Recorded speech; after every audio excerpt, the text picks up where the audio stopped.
US ने पिछले 3 दिन में 300 टारगेट्स को अटैक किया, जिसमें 140 आज अटैक हुए। और इसमें रिटेलिटरी रिस्पॉन्स जो ईरान ने दिया वो भी हमें पता है कि गल्फ कंट्रीज पे अटैक है। तो एक तरह से एक जंग शुरू हो गई है।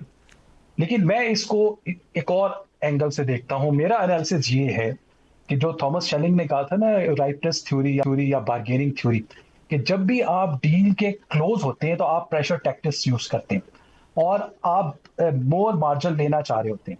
और यही प्रेशर टैक्टिक्स है जो अब यूएस अप्लाई कर रहा है, उसी तरह से ईरान भी स्ट्रेट ऑफ हुर्मुज के शक्ल में इसको इस्तेमाल कर रहा है, ताकि जब हम डील के क्लोज जाएं तो वापस जो मार्जिन है डिस्कशंस का, नेगोशिएशंस का, ज्यादा हो।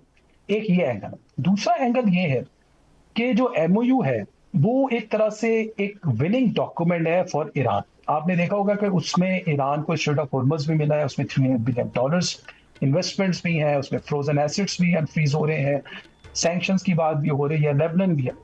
अब उस पर एक बहुत ज्यादा प्रेशर है यूएस के ऊपर इसराइल का, क्योंकि इस सारे गेम में जो स्पॉइलर है मैं समझता हूँ वो इसराइल है। इसराइल का एक प्रेशर है कि हमने ये एमओयू तो कर लिया है, लेकिन जो हमारी फाइनल डील है इसकी, जो कि 60 डेज के बाद है, वो इस तरह की नहीं होनी चाहिए और उसमें हमें कुछ मार्जिन मिलने चाहिए। अपना एनालिसिस ये है कि जो न्यू लिबरलिज्म है वो इस वक्त मिडल ईस्ट में प्रिवेल होना चाहिए। इस वक्त मिडल ईस्ट में गल्फ कंट्रीज को, ईरान को, टर्की को, इन सबको मिलकर एक आपस में बैठना चाहिए, एक जॉइंट स्ट्रेटेजी बनानी चाहिए, एक जॉइंट फोर्स बनानी चाहिए और ये सारे मसले आपस में हल करने चाहिए, जिसमें strait of Hormuz is one of them.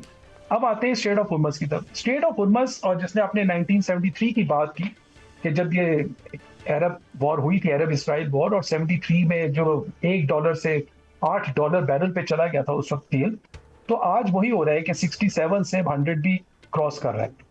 देखिए, उस वक्त भी इम्पैक्ट यही हुआ था कि पूरी दुनिया लॉक हो गई थी, लेकिन अब जो इम्पैक्ट हो रहा है प्रॉब्ली उसका इससे भी ज्यादा है।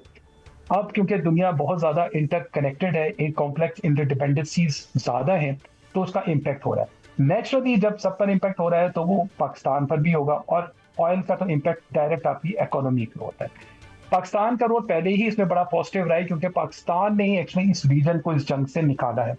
मैं समझता हूँ बिल्कुल जो ब्रिगेडियर साहब कह रहे हैं कि इस वक्त बहुत वाइजली प्ले करना होगा दोनों पार्टीज को, स्पेसिफिकली ईरान, क्योंकि ईरान ये जंग तकरीबन जीत चुका है और अब उसको इस अपने इन एमओयू के क्लॉजेस को एग्जीक्यूट करना है, इम्प्लीमेंट करना है, या ये कह लें कि उसको एक डील में कन्वर्ट करना है, जो कि यूएन नेशन सिक्योरिटी काउंसिल की स्टैंप लगी हुई है जिसके ऊपर, जो कि 14th क्लॉज है इस एमओयू का।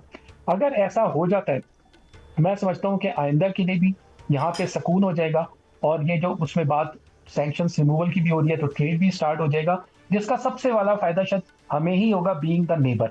और अगर ऑयल और गैस ईरान से थ्रू हो जाती है तो उसका भी बेनिफिशियरी हम ही है।